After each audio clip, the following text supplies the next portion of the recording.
All right, I think this is going to be, I'm just going to get right into it, right? Mm-hmm. And the microphone's down here now? Okay.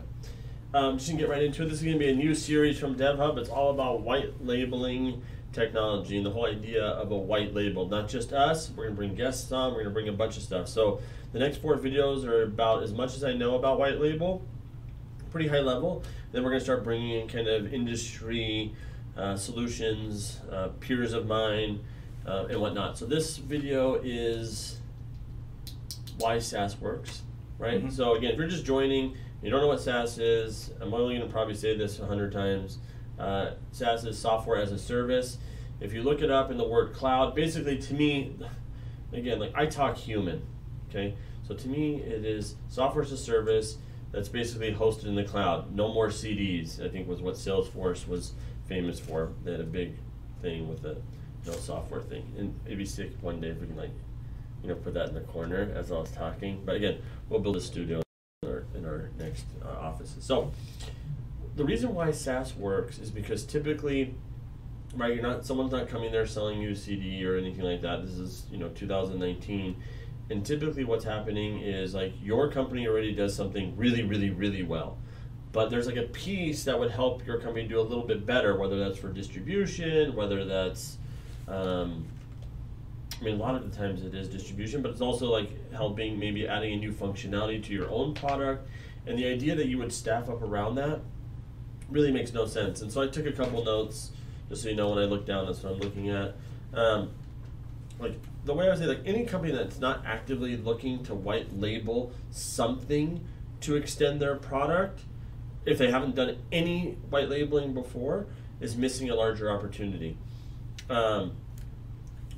Because basically, like, just so you know, like white labeling is basically where like a company like DevHub builds a product, you take it, strip everything related to DevHub off of it, even down to our source code basically, rebrand it as your own. So no one knows we exist, but we basically act as if, we're your support line in case that product goes down or anything weird happens with it. Like you have a team basically dedicated, in most cases a company dedicated to making sure that that thing is working really well. So I always say, like, to our customers, our job is to make you look good.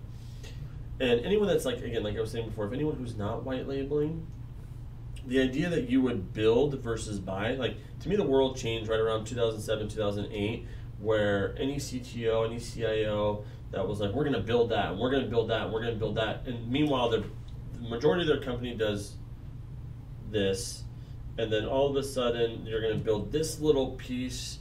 It's like, your company does this, you don't need this little piece, white label that. And you'll know when that comes up. We hear it all the time, obviously, because we're talking about landing pages. And so people are like, oh, we'll build our own, we're going to use WordPress, we're going to hack together something. It's like, I always say to those people, like, are you going to build your kind of like your own email system? No, you use somebody else's. Like, are you going to build your own payment processor? No, you probably use something like Stripe or PayPal or something else. Like, do you build your own desks and chairs? And like, you understand right now, like, that's like the ridiculousness of it for any company that's thinking about building versus actually operating a SaaS, licensing a platform at a lower cost versus staffing up for it. And do you generate your own electricity? Those are always my rebuttals when someone's like, well, we're thinking about you guys, or we're thinking about building it ourselves. It's like, good luck. How many millions of dollars we've spent to perfect the product, and the other, let's say 10,000 other kind of people out there who built their SaaS companies, how many billions of dollars they put into building their CRMs to be the best at it, the email marketing programs, put the money in it to be the best at it. And then you're going to go try to build that, and that's not even the business you're in. Like, again, hopefully that's clicking for you. So, there are companies, like I basically just said, specialize in the particular technology.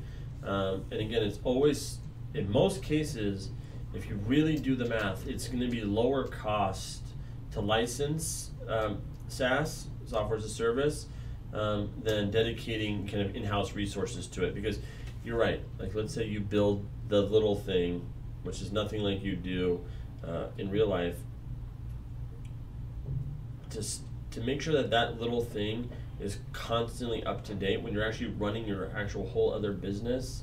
you know, just makes no sense. So that's why I believe SAAS works. That's what I'm hoping you will see in this ongoing white label series here. When we bring people on, like I said, the next couple of videos will be about us talking about white label, and then the rest of this will be interviews with other, like I said, providers in the white label space. So thank you for tuning in, and that's good.